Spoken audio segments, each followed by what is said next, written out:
C'est l'heure du magazine politique sur France 24. Merci d'être avec nous et bienvenue. Il aura fallu près de 2 siècles après l'abolition de l'esclavage pour que la France efface officiellement de son arsenal législatif le Code noir. Le vote unanime la semaine dernière à l'Assemblée nationale n'a évidemment qu'une portée symbolique, puisqu'en France, l'esclavage a été aboli en 1848. La traite des hommes n'est pas une singularité française ni occidentale. L'esclavage traverse les siècles, les continents et les civilisations. Depuis l'Antiquité, beaucoup ont considéré comme naturel l'asservissement des hommes et des femmes. Si le Code noir appartient au passé, aujourd'hui dans le monde, l'esclavage a pris différentes formes. Travail forcé, servitude domestique, exploitation sexuelle ou les fameuses usines à escroquerie, notamment beaucoup basées en Asie. Des millions de personnes vivent encore aujourd'hui sous des formes modernes de domination que l'on hésite à nommer. Bonsoir Vincent Hugeux. Vous venez de publier aux éditions Perrin Les fers et le fouet, une histoire raisonnée de l'esclavage. On va en parler. À vos côtés, Éric Leboucher, bonsoir. Bonsoir. Éditorialiste aux Échos et à l'Opinion. Et bonsoir à vous, Catherine Tricot. Bonsoir. Directrice de la revue Regard. Alors, je vous propose d'écouter l'émotion d'un député de l'Assemblée nationale la semaine dernière lors du vote. Je pense à mon arrière-grand-mère, maman Bébel. Sa mémoire a traversé ma famille. J'ai grandi avec son histoire. Elle me l'a racontée. Elle était la petite fille d'Ambroise Gérambe, né en Afrique, puis réduit en esclavage sous le matricule 336. Et aujourd'hui, son arrière-petit-fils se tient debout devant vous, député de la République. Voilà, concrètement, en quelques mots, expliquez-nous, Vincent, ce qu'était le Code noir. Alors, le Code noir, c'est un texte dont la première mouture date de 1685. C'est en fait un édit royal qui est promulgué par Louis XIV sous le nom de « Édit touchant la police des îles de l'Amérique française ». C'est un texte qui a été attribué, à tort, à Jean-Baptiste Colbert. Il se trouve que Colbert, donc ministre éminent du roi Soleil, est décédé 18 mois avant la promulgation de ce texte, qui en fait a été inspiré par son fils, prénommé lui aussi Jean-Baptiste, ce qui ne simplifie évidemment pas le paysage. Tout ça pour dire que le Code noir a suscité des polémiques incandescentes.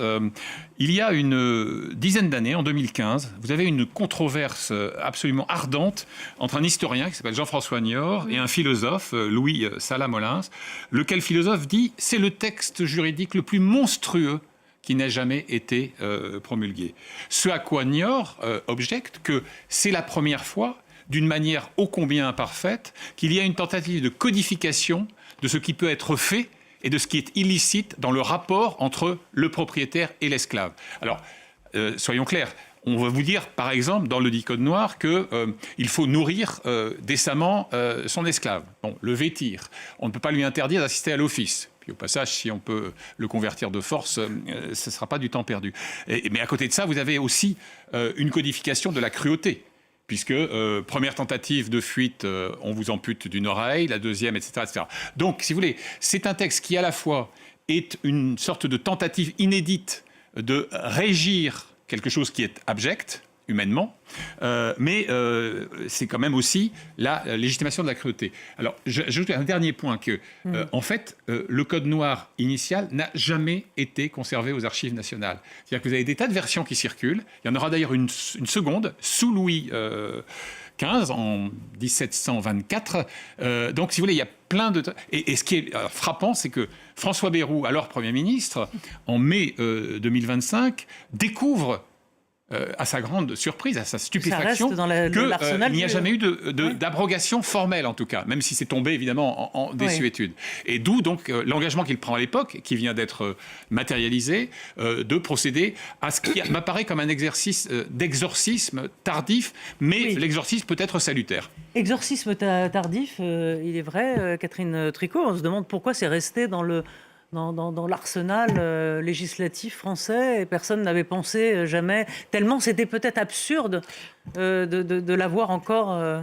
Oui, je pense comme il n'avait plus d'usage, il avait été un peu oublié, mais ce qui est intéressant dans ce qui s'est produit et ce qui en fait est en train de se produire, c'est notre rapport à notre histoire sur tous ces faits qui sont les faits de la colonisation.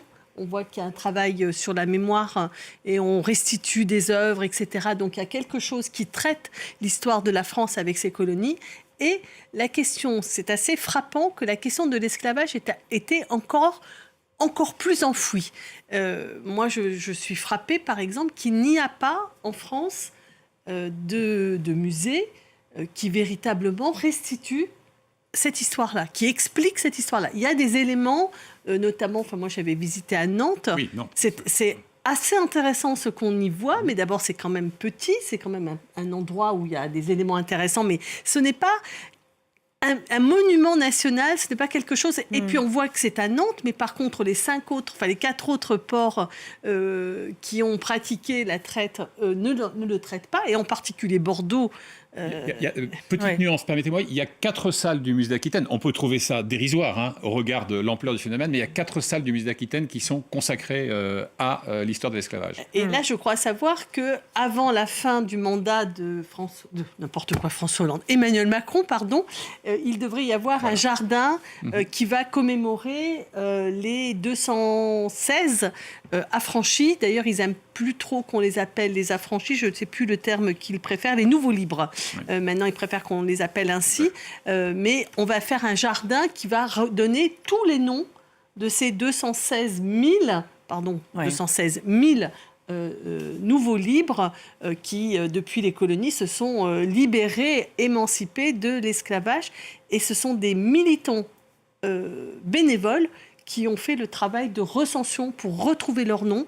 Et ça va être magnifié au pied du Trocadéro. Voilà. Mais c'est quand même une page qui n'est pas connue. Et ce que vous venez de dire sur Colbert, je pense que, compte tenu des controverses qu'il y a eu sur Colbert, c'est intéressant de des controverses, il y en a sur le... Eric, peut-être... L'esclavage, c'est une force économique considérable, comme depuis toujours. Mais même sous l'Antiquité, on dit bien que les Grecs ne travaillaient pas, et qu'il ne fallait pas travailler, que c'est les esclaves qui travaillaient. Et ça a été largement le cas aussi sous les citoyens romains. Donc, la production de la nourriture, des bateaux, des saguets, enfin, et de partout, ce sont les esclaves qui la font. Donc il y a l'économie, le travail, c'est l'esclavage, si vous voulez. Donc ça reste d'ailleurs dans l'imaginaire chez certains. Alors, ce qui est intéressant, c'est de voir comment on a pu se détacher de l'esclavage finalement, et par le salariat. C'est-à-dire qu'on a rendu esclaves au travail nos salariés, nos pauvres à nous, et l'esclavage a pu disparaître comme ça. Ça s'est substitué. C'est un changement économique considérable. Et aujourd'hui encore, il y a des traces dans toute la question de la réparation. Les gens on va en venir. On va y venir. Mais les gens se disent, mais alors, c'est grâce à nous, grâce à notre esclavage, que vous êtes si riches. Ce qui est très contesté, en fait. On va en parler. Alors, le sous-titre de votre livre, c'est « Une histoire raisonnée de l'esclavage ». Est-ce que c'est une façon de vous prémunir contre une approche uniquement émotionnelle, car c'est un regard presque d'historien, enfin c'est un regard d'historien que vous posez. Vous êtes journaliste, mais vous avez écrit de nombreux ouvrages, vous êtes un spécialiste de l'Afrique. Mais là, vous ne voulez ni parti pris, ni idéologie ou quelconque posture. Les faits, rien que les faits. La formule peut sembler un peu facile, mais mon seul parti pris, c'est de n'en avoir aucun. C'est-à-dire que... Le défi, le mandat qui m'a été assigné par l'éditeur, c'est précisément de produire un livre sur l'histoire des esclavages qui soit à la fois historiquement rigoureux et accessible à l'honnête homme, à l'honnête femme de 2026. Pourquoi ai-je tenu tant à ce que le concept de raison apparaisse dès la titraille de cet essai? Eh bien, tout simplement parce qu'on le sait, dans une période d'essentialisme triomphant, d'hystérisation du débat, d'anathème, il est apparemment très délicat, sinon impossible, de produire un discours qui soit basé non pas sur la conviction et la certitude, mais sur la connaissance. Et en réalité, vous évoquiez à l'instant, Madame, l'histoire en face. Moi, ça a toujours été ma boussole professionnelle. C'est-à-dire, regardons notre histoire et l'histoire en face, y compris dans ses aspects les plus sinistres et les plus lugubres. Vous savez, Albert Camus avait cette formule, il disait que le journaliste est l'historien de l'instant. Alors, c'est une formule qui a la beauté des oxymores, puisque par définition, l'historien doit être en recul par rapport à l'événement. Donc, mais c'est plutôt quand même dans cette logique-là que je m'inscris. Je l'ai dit dès le début, je ne me prétends pas historien. Je me suis d'ailleurs adossé... Vous faites vraiment un boulot d'historien. Oui, mais je me suis adossé aux travaux les plus pertinents et les plus riches de l'historiographie moderne. Donc, si vous voulez, la raison, je ne renonce pas à considérer que même sur des sujets aussi passionnels, très souvent détournés de leur objet véritable, par calcul politique, et vous verrez ce qu'il en sera d'ici la présidentielle. Je vous fiche mon billet que va remonter la question de la réparation, de la repentance. Les mots ne sont jamais neutres. La repentance, c'est pas le repentir. Et vous pensez à quoi? Vous pensez par exemple à l'Algérie, mais je pense par exemple à la colonisation. Il n'y a pas si longtemps, dans notre patrie, des députés ont cru judicieux d'inscrire dans le marbre de la loi le fait qu'il y aurait des éléments positifs dans la colonisation. Ah oui, Et ben voilà, et vous allez voir, ça va évidemment rebondir. Surtout qu'on est, encore une fois, dans une période où vous aurez tout un discours sur mais pourquoi faudrait-il se couvrir la tête de cendre, se frapper la poitrine, etc. Et ça, c'est une manière d'euphémiser la réalité de la cruauté de ce phénomène et d'essayer de perpétuer le déni que précisément on est en train d'essayer de vaincre aujourd'hui. Oui. Alors, donc le sujet n'est pas du tout dépassionné. Aujourd'hui, beaucoup parlent de réparation. Je crois que c'est le Ghana, par exemple, qui exige une réparation financière. Éric, je crois qu'il y a une phrase qui vous a marqué dans le livre de Vincent. Vous citez le psychiatre martiniquais Frantz Fanon dans une de ses œuvres et qui vous dites, pardon, je le prends, paf, paf, paf, oups, il n'y a pas de mission nègre, il n'y a pas de fardeau blanc, puis plus loin, ce raccourci fulgurant, je ne suis pas esclave de l'esclavage qui déshumanisa mes pères. Ça, c'est une phrase qui vous a frappé. Frantz Fanon se tourne vers l'avenir, autrement dit. C'est-à-dire qu'il ne veut pas être prisonnier de ses chaînes, de ses grands-pères, enfin, ou de ses aïeuls. Et ça, c'est un homme libre. Voilà, et il se libère lui-même en se tournant vers l'avenir. Ce que ne font pas d'autres qui essaient de monnayer la chaîne d'hier. Alors, ce qui est intéressant de voir, c'est le débat parmi les économistes sur, effectivement, y a-t-il ou pas un avantage, ou y a-t-il eu un avantage de l'esclavage donné en gros par l'Afrique aux autres. On aurait pu parler des autres esclavages en Asie, etc., bien sûr. Mais on va en parler. Alors là, il y a au fond une coupure un peu droite-gauche, à cause du grand Karl Marx, qui a laissé entendre, sans y connaître grand-chose en vérité, parce que je n'avais pas étudié ça, mais qui a écrit, qui a dit que oui, grâce au coton d'Amérique, cueilli par les esclaves, eh bien, ça a pu être l'amorce de l'industrialisation, à la fois du nord des États-Unis et surtout de l'Angleterre, qui importait tout ce coton pour le filer et le fabriquer des vêtements.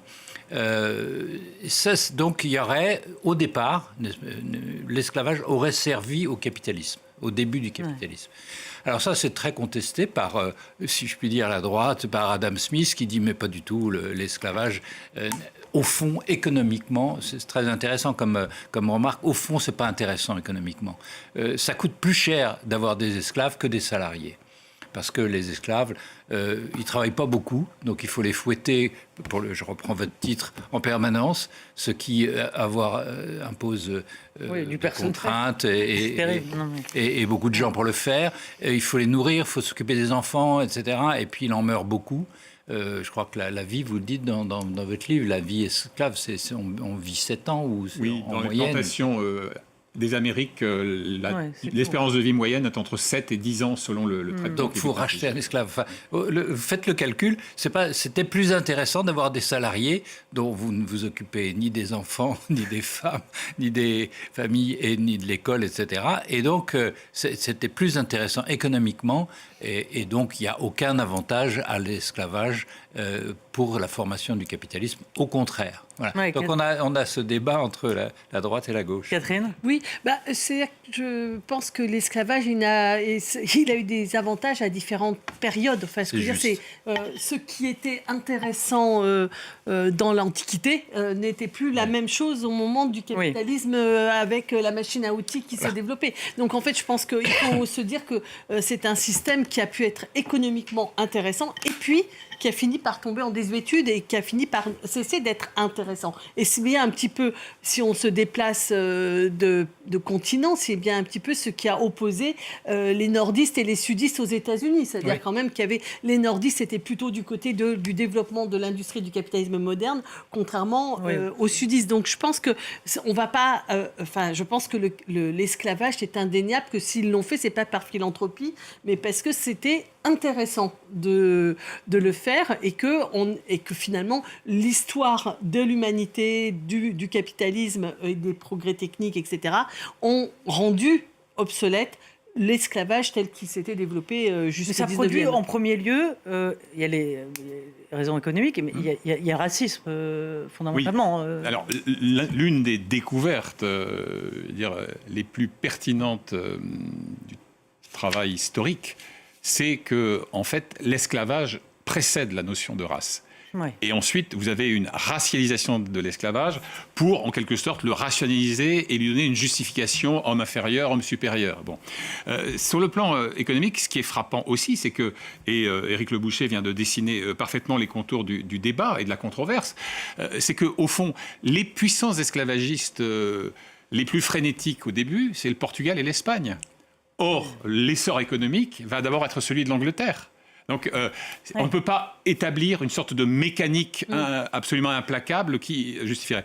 Par ailleurs... Est-ce qu'il existe une hiérarchie des esclavages dans l'horreur, en fait, enfin, dans la cruauté Est-ce que vous... Voilà, il y a cette hiérarchie-là, il y a tout esclavage est horrible, mais est-ce qu'il y en a qui le sont plus cruellement, on va dire? Écoutez, sur une échelle de 0 à 10, je me sens parfaitement incapable de placer le degré de cruauté de tel ou tel esclavage. Il n'y a pas de mise en servitude d'êtres humains, pourvu qu'on leur reconnu d'ailleurs cette qualité par d'autres, qui ne passe pas par une cruauté extrême. Parce qu'il faut aussi avilir, il faut briser. Et ça, c'est un élément que nous apporte aussi l'historiographie moderne. Dans l'imagerie la plus répandue, alors... Si vous prenez Léo d'Hurlevent, si vous prenez la case de l'oncle Tom, alors là, on a un exemple archétypal. On essaie de promouvoir l'image d'un esclave qui serait soumis, résigné, écrasé par son fatum, voire, pourquoi pas, pourquoi se gêner, satisfait de son sort. Ce que nous montrent les études les plus récentes, c'est que vous avez sur 10 traversées de navires négriers, il y en a au moins une qui est le théâtre d'une révolte. Révolte vouée à l'échec, parce que le rapport de force est évidemment écrasant à bord. Mais la révolte peut prendre tous les visages qu'on imagine. Et d'ailleurs, ça rejoint le débat sur l'efficacité économique, parce que ce que certains disent, notamment au moment du siècle des Lumières, c'est à quoi bon contraindre une force de travail qui est rétive et qui ne sera pas motivée. Donc à bord, ça peut être la mutinerie. Et puis, quand vous arrivez au niveau de la plantation, eh bien, ça peut être l'agression du contremaître à la cruauté proverbiale. Et puis, ça peut être un phénomène aussi qu'on appelle le marronnage. Le marronnage, c'est quoi? C'est la création de maquis clandestins par des esclaves fuyards de leur plantation. Donc, en fait, la rébellion, la révolte, elle peut prendre tout. Et elle va jusqu'au suicide. Le suicide, qui est également un phénomène très fréquent dans les traversées, ce qu'on appelle le passage du milieu, quand on comprend qu'il n'y aura pas, évidemment, d'espoir de retour. Eh bien, le suicide, ça peut être, je dirais, la modalité, l'avatar ultime de la révolte. Donc tout ça, c'est aussi les historiens qui nous l'ont enseigné depuis quelques décennies. Et juste encore une question, et après Catherine, vous réagirez, mais sur, par exemple, le Ghana qui demande réparation et qui demande une réparation financière, en quelque sorte. Là-dessus, vous posez quel regard? Alors, il se trouve que j'ai rencontré Jean-Bertrand Aristide, on va revenir au Ghana très vite, donc président haïtien, donc évincé par un putsch militaire, Raoul Cedras, qui revient au pouvoir quelques années plus tard dans les bagages de l'armée américaine, ce qui n'est pas le moindre des paradoxes, mais peu importe. Je le rencontre à Washington au moment où il est en exil. Et c'est là qu'il me sort une somme absolument pharaonique. Il rachète de ce qui devrait être versé aux pays frappés, entravés par l'esclavage. En fait, il avait simplement actualisé au cours du jour du dollar, l'équivalent de la somme phénoménale qui a été extorquée par la France pour reconnaître l'indépendance d'Haïti. 150 millions de francs or, ramenés à 90 plus tard, et ça fait plusieurs centaines de milliards de dollars. Bon. Et donc, si vous voulez, le problème de la réparation financière, c'est qu'à mon sens, on ne peut pas considérer que le fait d'être le descendant, l'ayant droit en quelque sorte, d'aïeux réduit en esclavage, devrait vous valoir une sorte de rente financière mensuelle ou annuelle. Il y a des modalités qui me semblent beaucoup plus pertinentes et un peu plus sophistiquées. C'est par exemple ces universités britanniques ou américaines qui, à un moment donné, ont dû leur prospérité au commerce des esclaves ou à la détention de plantations esclavagistes et qui ont créé des fonds réparateurs, qu'on appelle des fonds réparateurs, c'est-à-dire que tel descendant d'esclaves va obtenir une bourse. Tel département chargé des études historiques sur l'esclavage, la colonisation, va recevoir des fonds, etc. Ça me semble beaucoup plus fécond comme approche que de dire, voilà, vous êtes descendant d'esclaves, donc on va prendre une somme, on la va diviser par X et vous aurez chacun droit. D'autant plus que les Américains qui étaient les plus allants sur ce domaine-là, donc des démocrates notamment, sont aperçus que si vous appliquez ce régime-là, vous ruinez le budget de n'importe quel État, si prospère soit-il. Oui, moi ce que je trouve, c'est que la question des réparations est là pour elle.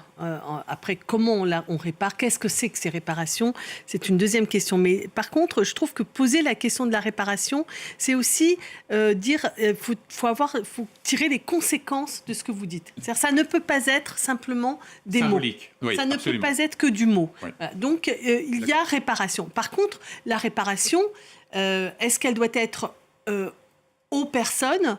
Ça, c'est une question. Je ne crois pas. Et tout à l'heure... Ça tombera dans les poches de Non, c'est-à-dire d'abord, je pense que tout à l'heure, je disais que pour retrouver les 216 000 noms des affranchis, il a fallu un travail considérable de militants vraiment bénévoles qui ont été épluchés, les archives, etc. Je ne vois pas même comment matériellement ça pourrait être possible.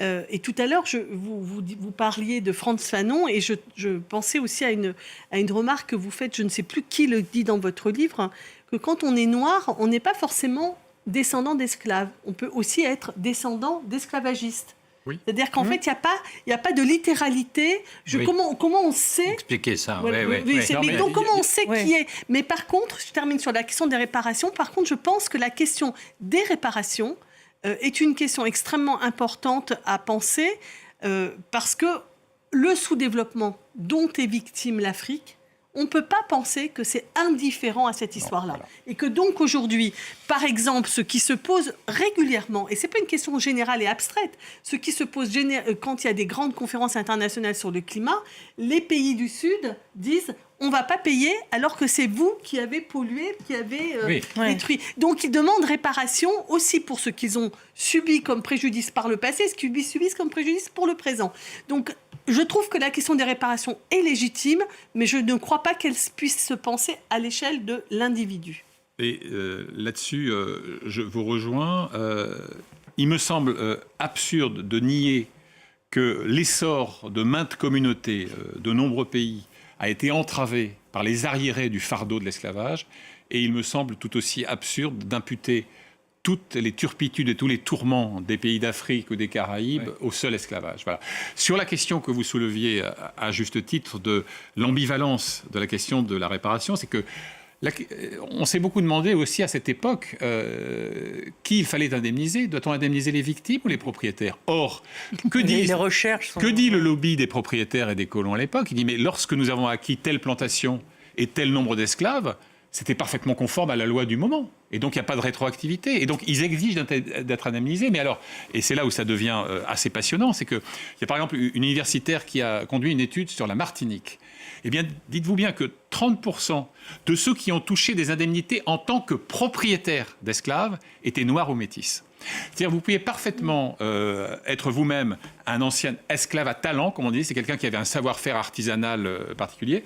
Vous obtenez votre affranchissement, vous passez quelques années quand même, vous êtes resté attaché à votre propriétaire, et tout d'un coup, vous trouvez une forme d'autonomie. Et vous recrutez votre propre esclave. Donc, parmi les indemnisés, vous avez une fraction qui n'est pas négligeable. Et là, ça rejoint notre réflexion de tout à l'heure sur on ne peut pas mettre un signe d'équivalence entre race et esclavage. Alors un dernier chapitre, et là, Éric, vous allez aussi intervenir, mais je vais encore m'adresser à Vincent. Un dernier chapitre passionnant qui s'appelle « Une histoire sans fin ». Parce que, voilà, c'est aussi vieux que le monde et ce le sera jusqu'à la fin, peut-être, s'il y a une fin. Évoquant les formes modernes d'esclavage. Alors, vous citez les cyber-usines, oui, notamment en Birmanie. Vous citez les yézidis, etc. Donc, la liberté est une conquête extrêmement fragile.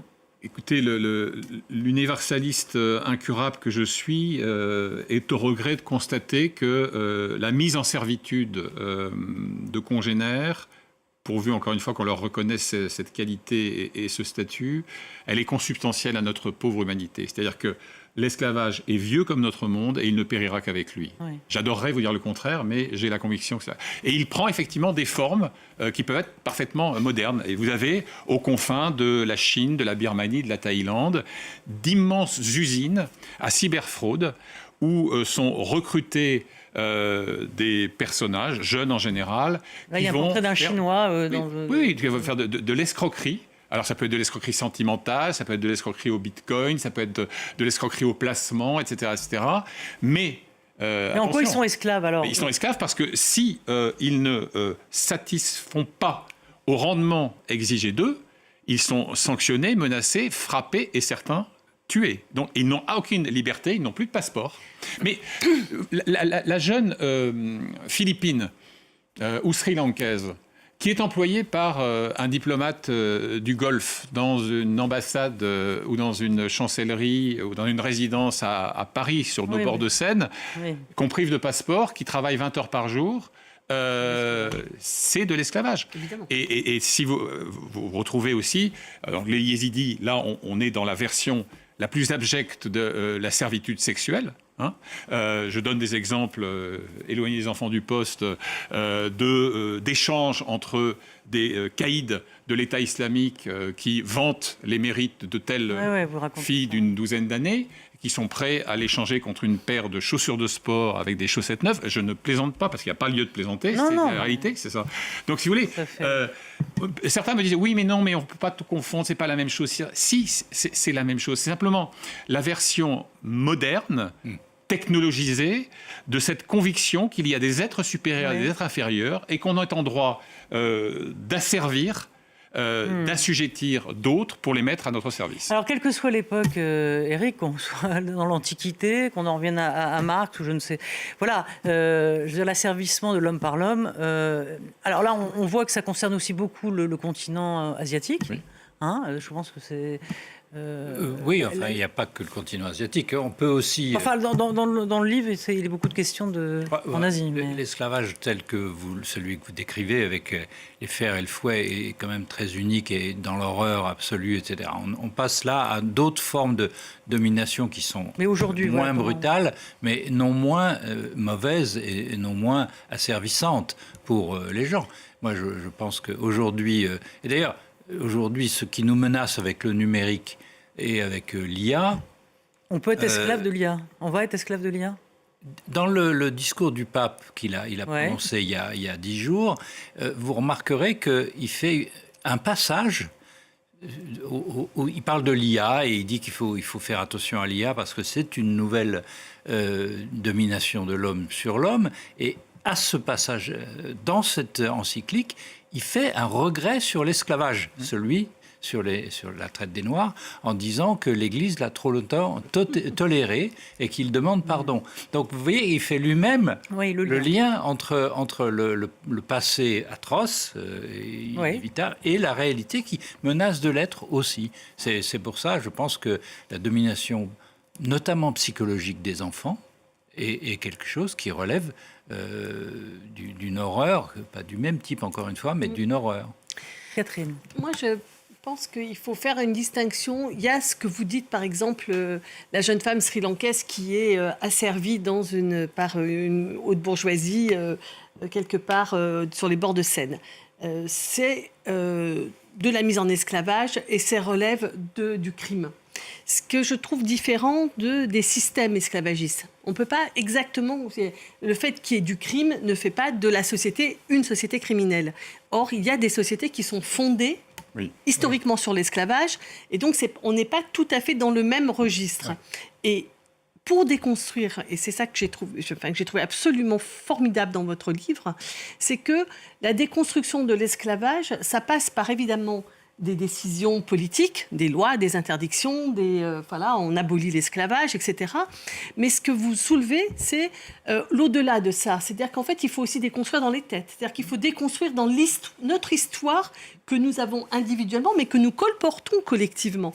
Et donc, là, on vient de parler à l'instant de l'Église, et vous avez tout un chapitre dans lequel vous montrez que les 3 religions monothéistes ont toutes les 3 justifié, contrairement à ce que l'on pourrait penser, c'est-à-dire en fait la suprématie de l'être humain, dans sa sacralité. De tous les êtres humains. De tous les êtres humains. Universel.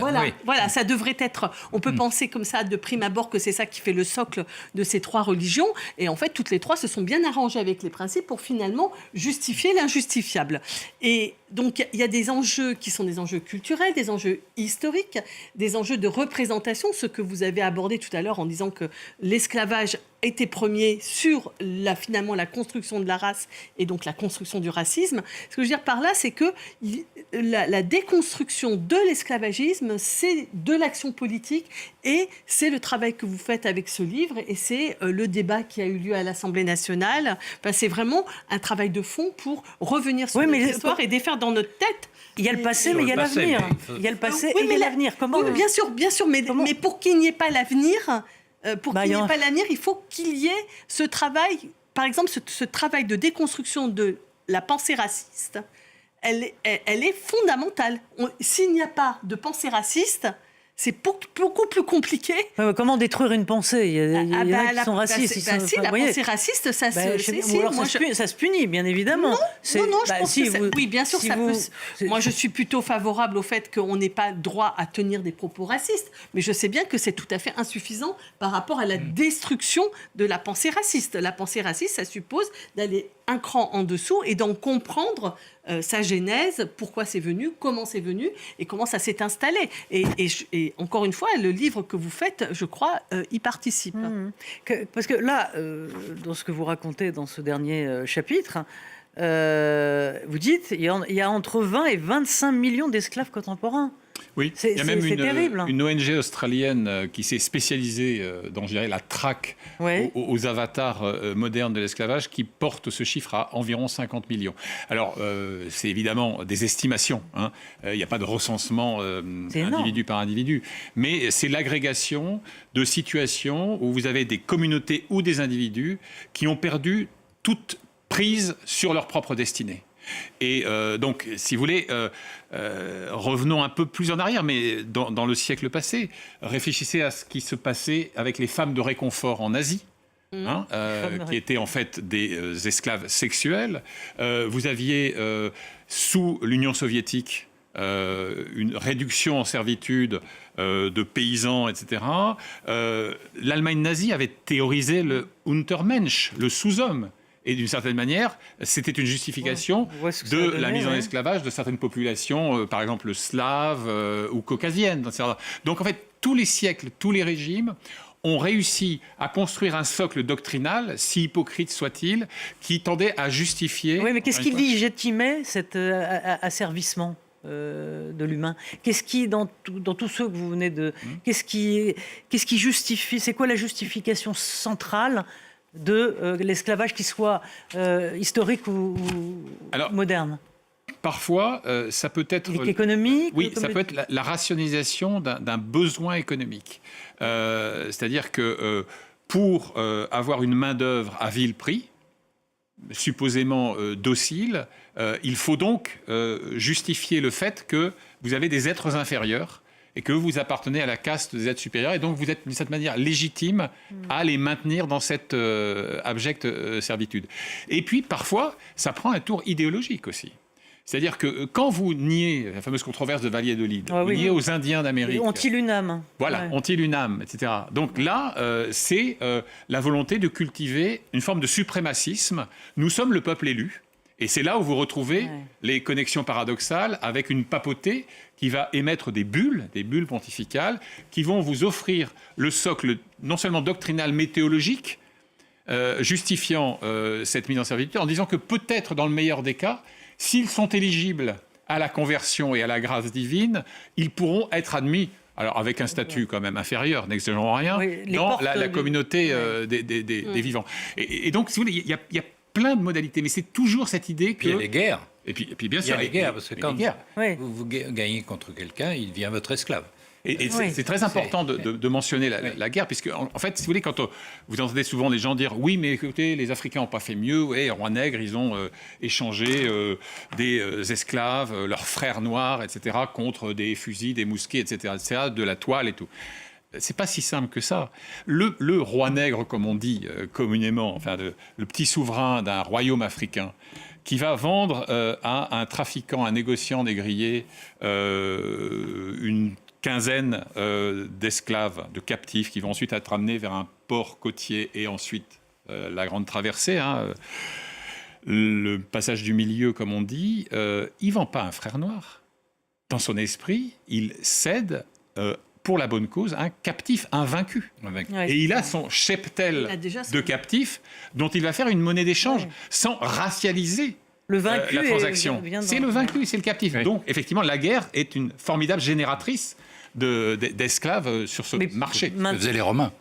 Oui, c'est couramment. Mais bon, aujourd'hui, si y en a un qui gagne la guerre entre la Russie ou l'Ukraine, ça ne va pas générer d'esclaves. Regardez comme Poutine a l'air de prendre des enfants ukrainiens pour les emmener chez lui. Ça s'appelle de l'esclavage. Oui, c'est vrai. Vous citez l'abbé Grégoire. Alors j'ai trouvé ça, c'est un formidable personnage. Ouais. Alors là, franchement, je connaissais pas. Il sauve l'honneur de l'Église. Et alors, il dit quelque chose vous faites une citation à un moment donné que j'ai trouvé formidable parce qu'il dit, lui, il décape tout. Il dit non, mais attendez, racontez pas d'histoire. Vous acceptez l'esclavage parce qu'il vous faut du café et du sucre. Voilà. C'est-à-dire qu'en fait, on râpe tout. C'est-à-dire qu'après, on peut raconter les histoires d'inégalité, de trucs et de machin. Tout ça, c'est des constructions a posteriori, idéologique pour justifier, au fond, le bien que l'on veut cette dimension capter. Économique, cette fameuse gravure que je décris à un moment, « Vos douceurs sont mouillées de nos larmes », dit une esclave. Donc la dimension guerrière, la dimension économique, n'oublions pas la dimension géopolitique. C'est-à-dire que dans l'articulation des rivalités entre, par exemple, le Royaume de France, l'Espagne, le Portugal aux Antilles, le fait de détenir des plantations, dont des esclaves, c'est aussi un marqueur de votre supériorité par rapport à ceux qui vous contestent, par exemple, une hégémonie sur telle partie des Caraïbes. Donc, en fait, tous les facteurs y sont. Le facteur guerrier, le facteur idéologique, le facteur religieux, le facteur économique et la dimension géopolitique. Alors finalement, quand on vous écoute, celle qui devrait réparer tout ça, c'est l'Église. Finalement. Elle devrait y être, mais je voulais juste dire un truc à propos de la réparation, ça m'a échappé tout à l'heure. Vous avez parlé de Haïti, mais il y a combien de temps qu'ils ont cessé de rembourser? Mais c'était il y a quelques dizaines d'années. Oui. Ils ont payé pendant pendant 150 ans. Enfin, je veux dire, je crois que c'est les années 70 où ils cessent. Et quand on voit la misère dans laquelle se trouve Haïti... Et en plus, ils payent, oui. Non, mais jusqu'aux années 70, ils ont payé. Donc, pour avoir la liberté. Donc, je me dis, par exemple, pour le coup, je pense que la réparation à Haïti pour les aider à sortir de l'effroyable situation dans laquelle ils sont... Non, mais c'est une inversion totale. Personne ne le conteste. Personne ne le conteste, mais personne ne le fait. Ça va plus loin encore. La France baisse son aide au développement. Le très fragile, très flageolant jeune État, la première République noire d'Haïti, qui arrache son indépendance malgré une expédition sinistre de Napoléon, avec son beau-frère Leclerc. Eh bien, figurez-vous que pour payer les premières traites, si j'ose dire, de ces indemnités, eh bien, ils contractent des emprunts auprès de banques françaises. C'est plus la double peine, c'est la triple peine. Et à l'époque, seuls les esprits éclairés s'en offusquent, mais ça semble normal. Moi, ce qui m'inquiète, c'est le chiffre que vous avez cité sur l'esclavage moderne et comment, effectivement, comment faire, à part les institutions internationales, voilà. Le droit à tous les niveaux, le droit au niveau national, au niveau international. Hélas, le droit au niveau international, il est fragile, là, oui. Comme la liberté, d'ailleurs. Merci. Éric, on vous lit dans Les Échos demain, vendredi, et puis le lundi dans l'Opinion. Ma chère Catherine, la revue Regard, très et sa newsletter. Et sa newsletter. Quotidienne. Mais oui, Super. Ça bosse, ça, Regard. Ça bosse. Et puis Vincent Hugeux, donc journaliste, vous avez écrit plein de livres, je ne vais pas tous les citer, mais en tout cas... Cette somme incroyable, Les Fers et le Fouet, une histoire raisonnée de l'esclavage aux éditions Perrin. Bravo pour votre travail. Ça pèse lourd de travail. Merci, merci à vous. Merci à tous. Merci à Elom Toblet et à Sacha Bamba. Et merci à toute l'équipe technique pour avoir réalisé cette émission.